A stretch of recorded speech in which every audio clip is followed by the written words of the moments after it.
జర్దాపాన్ తినేవాడు. ఒకసారి కర్ఫ్యూ ఉంటే ఆ కర్ఫ్యూలో కూడా మధ్యరాత్రి పోయి జర్దాపాన్ తెచ్చుకున్నాడు వర్షంలో. పోనిచ్చినారు కర్ఫ్యూలో కూడా. ఏ పాన్ షాప్ కూడా ఇంటి తలుపు కొట్టి తీసుకున్నాడేమో కదా జర్దాపాన్. తెచ్చుకుని తిన్నాడో లేదు తెలియదు. ఆ మధ్యరాత్రి హార్ట్ అటాక్ వచ్చి చచ్చిపోయినాడు. సాలింకా అన్నాడేమో కదా దేవుడు సమయం. అంత కర్ఫ్యూలో వర్షంలో కూడా మధ్యరాత్రి కూడా పోయి ఎప్పట్లాగా పాత బలహీనత చచ్చిపోయినాడు. అహాబు చేసినాడు అని మన తరంలో ఉండరు, అట్లాగా ఉంటారు. చిన్నవాళ్ళు, పెద్దవాళ్ళు, యవనస్తులు ఉన్నారు. నేను చాలా చూసిన. ఆలోచించి వారి కొరకు ఏడిచి ఇన్నేళ్ళు ఏం చేయాలి ప్రభా అని అడుగుతా ఉంటే, మరి ఈరోజు ఈ మాటలు నీకు నేర్పమన్నాడు దేవుడు. నువ్వు ప్రేమించు దేవుణ్ణి. సౌలు రాజు ఉన్నాడు గిల్బోవ కొండ మీద. ఎట్లాగా దేవుడు చంపలేదు సౌలుని, శత్రువుల చేతికి అప్పచెప్పలేదు రాజైన సౌలుని. విడిచిపెట్టలేదు దేవుడు, విడిచిపెట్టలేదు. సావు కోరినాడు సౌలు, తన కత్తి మీద పడ్డాడు. సావు రాలేదట. ఎప్పుడుకో చాలా గంటలు గడిచినాక పొట్టపేగులన్నీ బయటపడి, పొట్టపేగులకంతా మట్టి అంటుకుని ఉంటుంది కదా, చీమలు పట్టి ఉంటాడు అప్పటికి. కానీ ఇంకా ప్రాణం పోతలేదట, రక్తం ఒలికిపోయి ఉంటుంది. ఏమంటున్నాడు అమాలేకుని పిలిచి, మరణ వేదనలు నన్ను కమ్ముకున్నాయి కానీ నా ప్రాణం ఇంకా నాలో ఉంది అంటున్నాడు. నన్ను చంపవా అంటున్నాడు. మరణ వేదనలు ఆయనను కమ్ముకొని ఇంత కష్టపడుతుంటే చావు కూడా తొందర రాలే కదా శాపగ్రస్తునికి. నన్ను క్షమించు అన్నాడా? అనలేదు. నన్ను ఆదుకో ప్రభా అనలేదు. తలిచినాడా? దేవుణ్ణి పిలిచినాడా? బ్రతుకంతా పిలవకుండా చచ్చేప్పుడు రాదు, వీలు కాదు. అన్ని గంటలు ఎందుకు ఉంచినాడు దేవుడు? దేవుని తలుచుకొని క్షమాపణ అడుగుతాడేమని కదా, ఆ మనిషికి నరకం తప్పాలని కదా దేవుడు ఉంచినాడు. గిల్బోవ కొండ మీద కత్తి అంతా లోపల పొడుచుకొని పోయి పేగులన్నీ బయటపడి రక్తమంతా ఒలికి కొట్టుమిట్టాడుతూ ఉంటే ఎట్లా బ్రతుకున్నాడు? దేవుడు ఉంచినాడు. దేవుని క్షమాపణ అడుగుతాడేమో అని, ఆ మనిషికి నరకం తప్పుతుందేమో అని. కానీ వాడు క్షమాపణ అడగలేదు. అంతే. బ్రతుకులు దేవుని మొక్కకుండా సావులో మొక్కారు దేవుణ్ణి. అందుకే రోజు మొక్కు దేవుణ్ణి. ఎప్పుడన్నా తలుచుకుంటావు అప్పుడు. ఒకడట చచ్చే ముందు అలా దేవుళ్ళ పేరు తలిస్తే పుణ్యం అని చెప్పి వాడు సొంతంగా తలచడం లేదు కాబట్టి వాడికి మెల్లమెల్ల హింట్ ఇస్తున్నారట. వీళ్ళు పలికిపిస్తే మరి చేయలేదట. కాబట్టి వాడు పలకాలి. వాడేమో పలకడు, చస్తున్నాడు.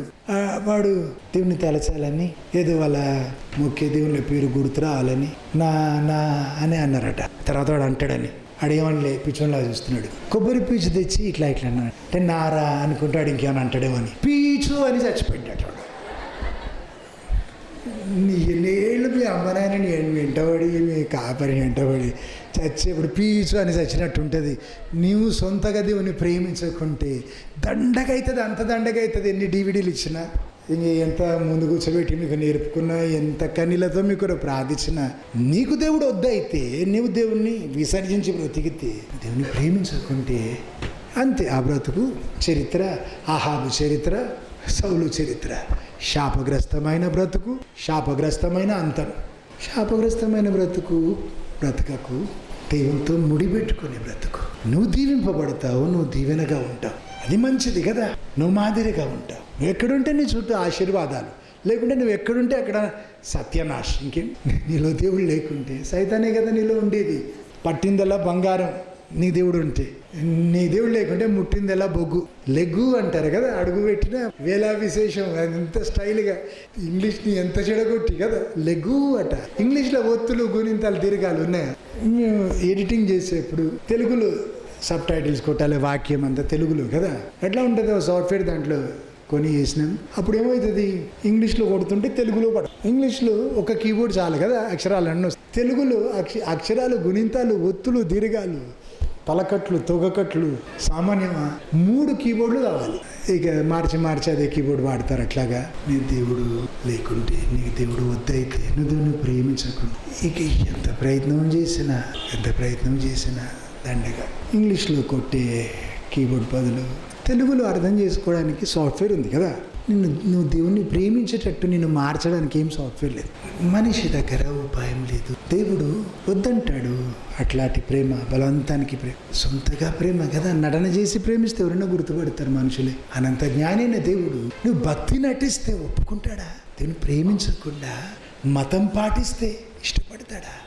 నీ హృదయం కావాలి, నీ ప్రేమ కావాలి కదా దేవునికి. వంతుకు గంతేసినట్టు ఆదివారం చర్చికొచ్చి కొత్త పాటల పుస్తకం కూడా పట్టుకొని బైబిల్ పేజీలు తిరిగేసి శాపగ్రస్తమైన బ్రతుకు. చచ్చిన శాపగ్రస్తమే. వాడు సౌలు చచ్చినాడు గిల్బోవ కొండ మీద, గడ్డి మొలువదా కొండ మీద, కొండ శాపించబడ్డది. చూడు, వాడు బ్రతుకంత చెడు బ్రతుకు, చచ్చిన అడుగు పెడితే లెగ్గు కదా, గిల్బో కొండ మీద సౌలు లెగ్గు, కొండ శాపించబడ్డది. నీ దేవుడు ఉంచి అడుగు పెట్టిన స్థలం అలా దీవించబడుతుంది. నీ చుట్టూ మనుషులు దీవించబడతారు. ముట్టిందల్లా దేవుడు ముడతాడు. నువ్వు అట్లా బ్రతకాలి కదా, అందుకొర పుట్టించినాడు దేవుడిని. హోషేయ గ్రంథంలో 11వ అధ్యాయంలో ఉంటుంది, ఇజ్రాయేలు నేను ఎట్లా విడిచిపెట్టాలి, ఎఫ్రాయిమును నేను ఎట్లా విడిచిపెట్టాలంటాడు దేవుడు. కనికరంతో ఉన్న గుండె ఏమంటారు, కలిపేసినట్టు అవుతుంది అంటాడు. సముద్రం పొంగులాగా అని చెప్పొచ్చు.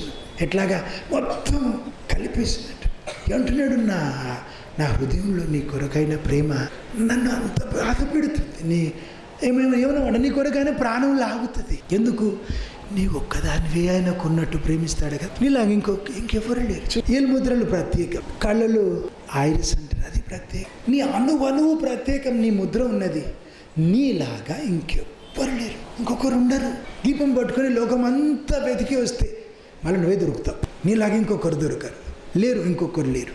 నేను వదులుకునేది దేవునికి ఇష్టం లేదు. చాలా గుర్తు చేసుకుంటాడు నేను. ఆయన ప్రాణం లాగుతుంది నీ కొరకు, అందుకే నేను పలకరిస్తాను. నేను వదిలిపెట్టేది ఇష్టం లేదంటాడు. సరే, దిక్కుమాల పనులన్నీ చేసినావు, తర్వాత క్షమాపణ అడిగినావు, మళ్ళీ వచ్చినావు దేవుని దిక్కు. ఆయన ప్రేమ మారలేదు నీ కొరకు. అన్ని దిక్కుమాల పనులు చేసి అంతా నన్ను ఒప్పించినాక మునుపట్లాగానే ప్రేమిస్తాను నేను, మునుపట్లాగానే. సరే, క్షమాపణ అడగలేదు, దూరం ఉన్నావు, అప్పుడు కూడా నేను ప్రేమిస్తున్నాను. నీ కొరకైన ప్రాణం లాగుతుంది. ఎందుకు? నువ్వు ఒక్కడుగా నీ కొరకైన ప్రాణం లాగుతుంది. నీ కొరకైనా ఏడుస్తాడు, నీ కొరకైనా ఎదురు చూస్తాడు. నీవు దిక్కుమాలిన పనులన్నీ చేశాను, నొప్పించి అవమానపరిచి తెంచుకొని దూరం పోయినప్పుడు కూడా నీ మీద ఆయనకు ప్రేమ ఉంది, నీ మీద ఆయనకు ప్రేమ ఉంది. ఆయన ప్రేమ మారదు. మరి అంత మంచి దేవుణ్ణి బాధ పెట్టకు, దూరం ఉండకు. ఇంకొకరు లేరు కదా మనకి, ఇంకెవరు లేరు, ఆయన ఒక్కడే మనకుంది. సంతోష పెట్టాలి ఆయనను. లూకా సువార్త 15వ అధ్యాయం 17వ వచనం నుంచి 22 వరకు చదువుకుందాం. ఒక కుమారుడేమో మాట వింటున్నాడు, పెద్ద కుమారుడు కలిసి ఉన్నాడు, కష్టం పంచుకున్నాడు, పొలం దున్ని వస్తున్నాడు, తండ్రిని జాగ్రత్త చేసినాడు, తండ్రిని ప్రేమించినాడు. రెండోవాడట, నా ఆస్తి నాకు ఇచ్చేయని చెప్పి తీసుకున్నాడు, వెళ్ళిపోయినాడు, తెంచుకొని వెళ్ళిపోయినాడు. అంతా పాడు చేసుకున్నాడు. ఆస్తి అంతా. ఆరోగ్యం బాగుంటుంది, అంత ఆస్తి పాడైందంటే ఆరోగ్యం చెడిపోయి ఉంటుంది. అడిగి మురికి గుండి చినిగిపోయిన బట్టలు వేసుకుని ఇంట్లో యువరాజుగా ఉన్నవాడు. ఏమని రాసి ఉంటుంది 17వ వచనంలో, లూకా సువార్త 17 నుంచి 22 వరకు చెబుతున్నాను. 17వ వచనంలో వాడు మతిలోకి వచ్చినప్పుడు అని రాసింది. వాడు మతిలోకి వచ్చినాడట. ఏమైంది? అంతసేపు మతిలో లేడా? అంత లోక వైభవాలు అనుభవిస్తున్నాడు. వాడు ఆలోచించలేదు తండ్రి గురించి, తండ్రి ప్రేమ గురించి. తీరగా దొరికింది కదా. అన్నీ దొరికినప్పుడు వాడికి ఆలోచన లేదు, అన్నీ పోగొట్టుకున్నప్పుడు ఆలోచన వచ్చింది. చాలామంది ఉంటారు అట్లాగా. పోగొట్టుకున్నాక విలువ తెలుస్తుంది. ఎంత ఏడ్చినా కొన్నిసార్లు మళ్ళీ దొరకదు. పోగొట్టుకున్నవి చాలాసార్లు దొరకవు. వారికి దొరికినంతసేపు వారికి విలువ తెలియదు. పోగొట్టుకుంటేనే విలువ తెలుస్తుంది. అంతే, ఒక్కొక్కరి పుట్టుక అంతే. అన్ని మంచిగా ఉన్నప్పుడు విలువ తెలియదు. అయితే వీడట అన్ని పోగొట్టుకొని కష్టపడి పందులు తినే పొట్టు కూడా ఎవడియలేదట వాడికి. పంది కంటే తక్కువ ప్రేమించినారు వాడిని, పంది కంటే తక్కువ గౌరవించినారు వాడిని కదా. పందులను మంచిగా చూసుకున్నారు, వాడికి భోజనం పెట్టలేదు. ఆ పందులతో కూడా ఉండొచ్చినాడు. ఎంత కంపు కొడుతున్నాడు కదా. వాడు మతిలోకి వచ్చినాడట. ఏం మతి ఇది? తండ్రిని తలుసుకున్నాడు. ఎంత బాగా ప్రేమించినాడు కదా నన్ను అని. నా తండ్రి దగ్గర ఉన్నప్పుడు ఎంత బాగుంది కదా, నాకు మతి వచ్చింది. ఇది ఆలోచన వచ్చింది. సొంతగా రావాలి కదా, మతి వచ్చింది అనుకున్నాడట. మా నాయన దగ్గర పోయి ఇట్లా డైలాగులన్నీ రిహార్సల్ చేసుకున్నాడు. సీన్ గుర్తు చేసుకున్నాడు అనమాట కదా. మా నాయన వస్తాడు, కోపంగా ఉంటాడు, తంతాడు. అయితే కాలు పట్టుకొని, నాయన నేను నీ కుమారుణ్ణని అనిపించుకోవడానికి అర్హత పోగొట్టుకున్నాను, పరలోకానికి నీకు విరోధంగా పాపం చేసినాను, రిహార్సల్స్ అని చేస్తా ఉన్నాడు. ఇట్లా చెబుదాం డైలాగ్. పోయినాడు. ఇల్లు దగ్గర వస్తుంటే తండ్రి దూరం నుంచి చూసినాడట. ఎట్లా చూసినాడు? దూరం నుంచి. ఇంట్లో కూర్చుంటే కనబడుతుందా?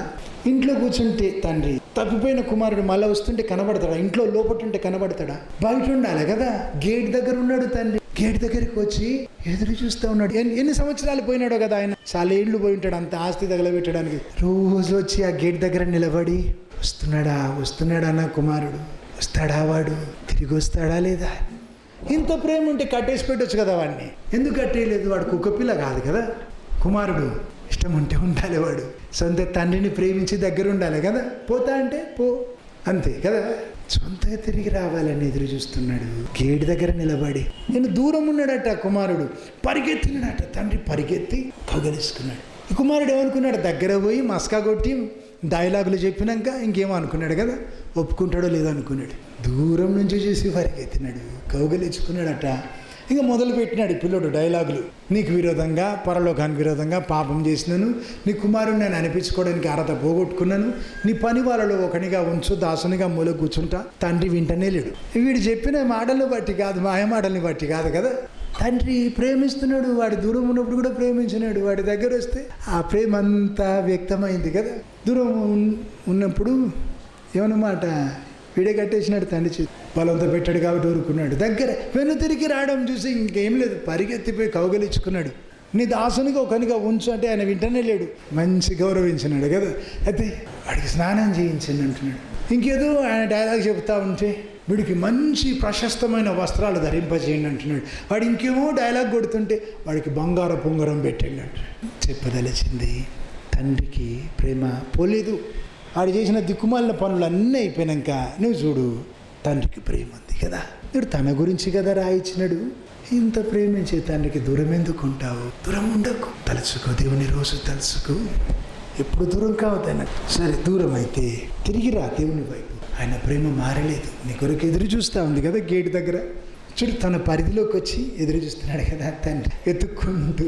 ఈ మనిషి అయితే పోలేదు కదా తన పరిధిలో. దేవుడైతే చూడు నీ ఎంట పడుతున్నాడు కదా.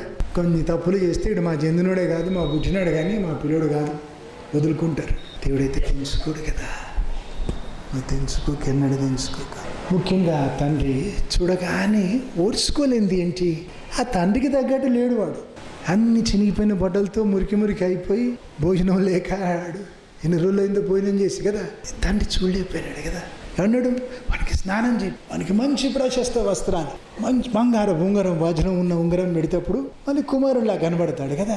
అందుకే నువ్వు తప్పు చేస్తే దేవునికైనా నష్టమా అన్న చూడు, ఆలోచించు. నీ బ్రతుకు జడగొట్టుకుంటే దేవునికి నష్టమా? నీవే నష్టపోతావు కదా, నీవే కష్టపడతావు. నువ్వు కష్టపడడం ఆయన చూడలేడు, నువ్వు అంత పాపం అంటించుకొని ఉండడం చూడలేడు. ఎందుకు? ఆయనకు తగ్గట్టు లేవు కదా. ఆయన రూపులో చేసుకున్నాడు, ఆయన ఆత్మనిచ్చినాడు. ఈ తండ్రి ఏమంటున్నాడు, వెంటనే స్నానం చేయబడినాడు, ప్రశస్త వస్త్రాలు, బంగారు ఉంగరం. అప్పుడు ఆయన కుమారునిలా కనబడతాడు. పాపమే దేవుని నొప్పించేది. నిన్ను ప్రేమిస్తున్నాడు దేవుడు, నీలో పాపం ఇష్టపడడు. నీ పైన ప్రేమ ఎప్పుడూ మారదు. నువ్వు నా నరకంలో పడ్డాక కూడా మారదు. బ్రతికే చెడ్డ బ్రతుకును బట్టి మనిషికి ఏమైనా నష్టం అవుతుందేమో, దేవునికి ఏం నష్టం కాదు కదా. నీ మంచి బ్రతకాలనే ఆశ ఉంటే ఆలోచించు, మంది కొరకు కాదు, నువ్వు సొంతగా ప్రేమించు దేవుని. అంతా నిన్ను ప్రేమించే తండ్రిని ప్రేమించే. యెహెజ్కేలు గ్రంథంలో 18:32 ఏమంటున్నాడు దేవుడు? శిక్ష పెట్టేది నాకు ఇష్టం లేదంటున్నాడు, చంపడంలో నేను ఆనందించాను అంటున్నాడు. పశ్చాత్తాపడి నా దిక్కు తిరిగితే నేను ఆనందిస్తా అంటున్నాడు. పశ్చాత్తాపడి బ్రతుకు అంటాడు దేవుడు. పాపం ఎందుకు నిన్ను పడగొట్టాలి? పశ్చాత్తాపడి బ్రతుకు అంటాడు కదా ప్రభు. ఇర్మియా గ్రంథంలో 15:19 నువ్వు పశ్చాత్తాపడితే తిరిగి కడతానంటున్నాడు దేవుడు. ఇప్పుడు నువ్వు నన్ను సేవిస్తావు, తిరిగి కడతానన్నాడు. 1 పేతురు 5:10 దేవుడు అంటున్నాడు, నన్ను తిరిగి కడతాను, నీ బలం పెంచుతాను, నన్ను స్థిరపరుస్తానన్నాడు దేవుడు. తిరిగి కట్టినప్పుడు ఏం చేస్తాడట? బలం పెంచుతాడట. మళ్ళీ పడకుండా దేవుని దిక్కు తిరిగితే బలం పెంచుతాడు, నిన్ను స్థిరపరుస్తాడట. ఆయన మార్గాలు నిన్ను స్థిరపరుస్తాడు. కీర్తనలు 81:13-16 వరకు ఇజ్రాయేల్ గురించి ఏమంటున్నాడు దేవుడు? నా ప్రజలు నాకు లోబడితే ఎంత బాగుండును, వారి చేతులను నేను అణిచేస్తాను, మంచి గోధుమ పంటతో వారిని తృప్తిపరుస్తాను, కొండ తేనెతో నేను తృప్తిపరుస్తాను. అంటే ఏమంటున్నాడు? నీతో పోట్లాడే వాళ్ళతో నేను పోట్లాడతాను అంటున్నాడు. అతి శ్రేష్టమైనవి నీకు ఇస్తాను, భోజన పదార్థాలు కూడా అంటున్నాడు దేవుడు. ఆహా, నా ప్రజలు నా మాట వింటే ఎంత బాగుండు అంటున్నాడు కదా. మాట వింటే ఎవరికి? మనుషులకు మేలు. కానీ దేవుడు ఆహా అని ఎదురు చూస్తున్నాడు. మొదట చెప్పుకున్నాం కదా, తీర్పు తీర్చడానికి కూర్చున్నాడు, తప్పు దొరికితే కొట్టి చంపుతాడు, నరకంలో వేస్తాడని. దేవుని గురించి ఆ చిత్రం మార్చుకొని, ఆహా నా మాట వింటే బాగుండు కదా అని నిన్ను మరవకుండా నిన్ను గుర్తు చేసుకొని నీ కొరకు ప్రాణం లాగుతూ నీ వైపు చేతులు చాపి మనసు నీ మీద ఉంచి నీవు ఒక్కడివే ఆయనకు అన్నట్టు నిన్ను ప్రేమిస్తూ, ఆహా నా మాట వింటే ఎంత బాగుండు, దీవించాలని నేను అనుకుంటున్నాను, అతి శ్రేష్టమైనవి ఇవ్వాలని ఇష్టపడుతున్నాను, నా మాట వింటే బాగుండు అని నీ కొరకు ఎదురు చూసే తండ్రి ఆయన. నువ్వు దేవుని తలుచుకుంటే అట్లా తలుచుకో. ఇప్పటి నుంచి దేవుని జ్ఞాపకం అట్లా మిగిలాలి నీ గుండెల్లో. నీ ఒక్కడవే ఒకదానవే అని నీ కొరకు ఎదురు చూస్తూ నిన్ను ప్రేమిస్తూ నీ కొరకు చేతులు చాపి ఎదురు చూసేవాడు. నువ్వు ఆయన దిక్కు తిరగాలి, నువ్వు పిలవాలి, తలచాలని ఆశపడేవాడు, నీ స్నేహం కోరేవాడు ఆయన, సహవాసం కోరేవాడు ఆయన. ఆ రీతిగా జ్ఞాపకం చేసుకో. దేవుడు మన సాయం చేయను కాక.